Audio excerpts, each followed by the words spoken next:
نبی کریم صلی اللہ علیہ وسلم کا ارشاد مبارک ہے، ما من عبد قال لا الہ الا اللہ ثم مات على ذلك الا دخل الجنہ۔ نبی صلی اللہ علیہ وسلم نے فرمایا کہ جو کوئی بندہ لا الہ الا اللہ کا قول کرے اور پھر اسی حال میں دنیا سے رخصت ہو جائے تو یہ ہو ہی نہیں سکتا کہ وہ شخص جنت میں داخل نہ ہو۔ بہت بڑی فضیلت ہے پہلے کلمے کی، لا الہ الا اللہ کی بہت بڑی فضیلت ہے، بہترین صدقہ ہے، قبر میں باعث نجات ہے، بروز قیامت کے دن شفاعت اور جنت میں داخلے کی ضمانت ہے۔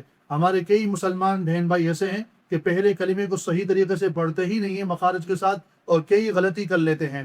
تو لہٰذا ہم آج کی کلاس میں پہلے کلمے کو صحیح سیکھیں گے مخارج کے ساتھ اور اپنی ان غلطیوں کی اصلاح کریں گے۔ پہلے کلمے میں جو ہمارے کئی مسلمان بہن بھائی غلطی کرتے ہیں وہ کون سی بہت بڑی غلطی ہے؟ وہ یہ ہے کہ لا الہ الا اللہ، یہ والی جو غلطی ہے اکثر ہمارے مسلمان بہن بھائی اس میں غلطی کرتے ہیں۔ اللہ تعالیٰ کے یہاں پر نام کو باریک کر کے پڑھتے ہیں۔ کیسے پڑھتے ہیں؟ لا الہ الا اللہ، جو بالکل غلط ہے۔ یہاں پر اللہ تعالیٰ کے نام کو قرب کر کے پڑھیں گے، موٹا کر کے پڑھیں گے، الا اللہ ایسے کر کے پڑھیں گے۔ تو یہ دو لفظ ہم کیسے پڑھیں گے؟ لا الہ الا اللہ، یہاں تک ہو گیا۔ جو دوسری بہت بڑی غلطی کرتے ہیں ہمارے مسلمان بہن بھائی، وہ اس نام میں کرتے ہیں محمد، اس میں ایک کو یہ جو محمد میں جو یہ ہا ہے، اس ہا کو ہا کر کے پڑھتے ہیں۔ کیسے پڑھتے ہیں؟ محمد رسول، محمد رسول، جو بالکل غلط ہے، بلکہ صحیح طریقہ یہ ہے پڑھنے کا محمد، محمد۔ یہاں پر دال اور را کو آپس میں ملا کر ڈبل کر کے پڑھیں گے محمد کر کے۔ کئی مسلمان ہمارے بہن بھائی ایسے ہیں کہ جو اس لفظ کو ایسے پڑھتے ہیں محمد رسول، محمد رسول، جو بالکل غلط ہے، بلکہ اس کو صحیح طریقے سے ہم ایسے پڑھیں گے محمد رسول اللہ۔ اکثر لوگ یہاں لام کے اوپر پیش ہے، اس کو زبر دے کے پڑھتے ہیں، رسول اللہ کر کے پڑھتے ہیں، جو بالکل غلط ہے۔ صحیح طریقہ اس کا یہ ہے محمد رسول اللہ، یعنی اس انداز سے پڑھیں گے۔ تین غلطیاں اکثر ہمارے مسلمان بہن بھائی کرتے ہیں جو میں نے بتا دی۔ ایک غلطی کرتے ہیں الا اللہ کر کے پڑھتے ہیں، دوسری غلطی کرتے ہیں محمد رسول اللہ۔ یہ تین بہت بڑی غلطی کرتے ہیں جو بالکل غلط ہے۔ پہلی غلطی تو یہ الا اللہ، اور دوسری غلطی کرتے ہیں اس میں محمد، اور تیسری غلطی کرتے ہیں رسول اللہ۔ یہ بالکل بہت بڑی غلطیاں ہیں، ان غلطیوں کو درست کرنا چاہیے۔ تو پہلے کلمے کو ہم صحیح طریقے سے کیسے پڑھیں گے؟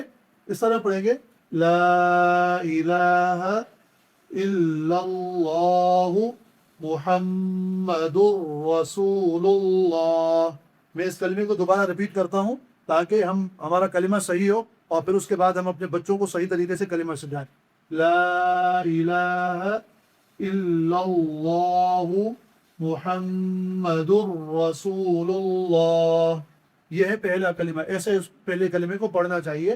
پہلے کلمے کی بہت بڑی فضیلت ہے، لہٰذا ہر مسلمان کو چاہیے کہ کلمے میں کسی قسم کی کوئی غلطی نہ ہو۔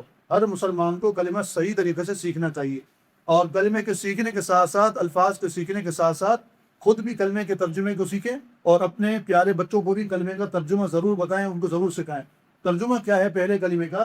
لا الہ الا اللہ، کوئی معبود نہیں سوائے اللہ کے، یعنی ہم جس کی عبادت کرتے ہیں اللہ تعالیٰ کی عبادت کرتے ہیں۔ تو یہ ہمیں خود بھی معلوم ہونا چاہیے، اور اپنے بچوں کو بھی ہمیں بتانا چاہیے، سکھانا چاہیے۔ محمد رسول اللہ، حضرت محمد مصطفیٰ صلی اللہ علیہ وسلم اللہ تعالیٰ کے رسول ہیں۔ گویا کہ کلمے کے دو جز ہیں، کوئی معبود نہیں سوائے اللہ تعالیٰ کے، اور حضرت محمد مصطفیٰ صلی اللہ تعالیٰ علیہ وسلم اللہ تعالیٰ کے رسول ہیں۔ یہ ہے پہلے کلمے کا ترجمہ۔ ہمیں کلمہ بھی آنا چاہیے صحیح طریقے کے ساتھ، مخارج کے ساتھ، اور ہمیں کلمے کا ترجمہ بھی صحیح طریقے سے ہمیں آنا چاہیے، اور ہمیں اپنے بچوں کو بھی کلمہ سکھانا چاہیے۔ اللہ تعالیٰ ہمیں صحیح طریقے سے کلمے کا ذکر کرنے کی توفیق عطا فرمائے، اور آگے دوسروں کو سکھانے کی اللہ تعالیٰ ہم سب کو توفیق عطا فرمائے۔